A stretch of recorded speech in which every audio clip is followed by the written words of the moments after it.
On the outskirts of Melbourne, there were four men whose names rarely appeared in newspapers, yet were well known in Australia's underworld: Lucas, Ethan, Noah, and Riley.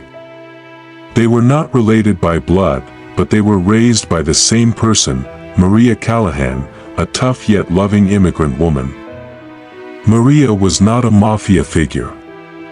She was simply a single mother who ran a small shop and, without realizing it, became a protector to broken children abandoned by the world. The four boys grew up together under the roof of an old wooden house.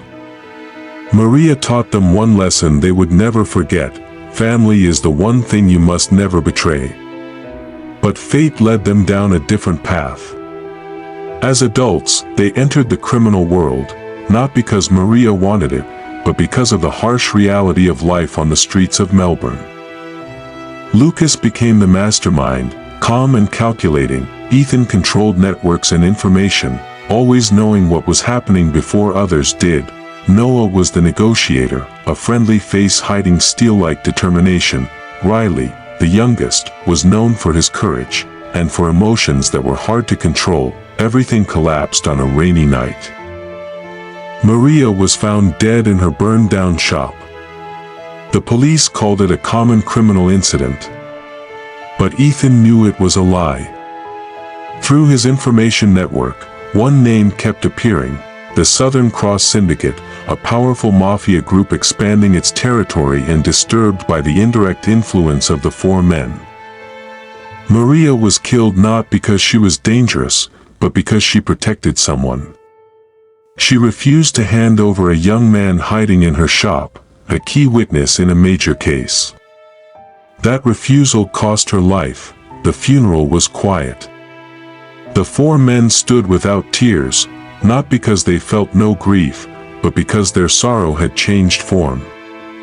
As the soil covered the coffin, Lucas spoke softly: "This isn't about revenge. This is about justice, our way."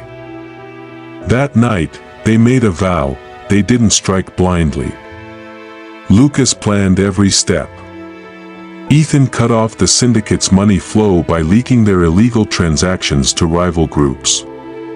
Noah approached Southern Cross's allies, offering protection and a way out. Riley, in his own way, made sure their message was delivered, without needing many words. Within months, Southern Cross began to collapse from within. Trust shattered. Their leader, Graham Holt, became paranoid. He knew someone was hunting him, but he didn't know from where. The final meeting took place in an old warehouse near the harbor. There was no massive shootout. No chaos. Only a silent confrontation between the past and its consequences. "No one had to die," Noah said coldly. "Except you made it that way," Riley added, his eyes red as he held back his anger. They did not kill Holt that night. Instead, they handed him over to the law, with complete evidence, living witnesses, and undeniable documents. A life sentence awaited him. For Lucas, that was more fitting than a quick death. After everything ended, the four men disappeared from the mafia world. The money they had gathered was used to build a community center on the site where Maria's shop once stood. On its wall was written a simple sentence: "For Maria, who taught us the meaning of family." They knew the sins of the past could never be erased.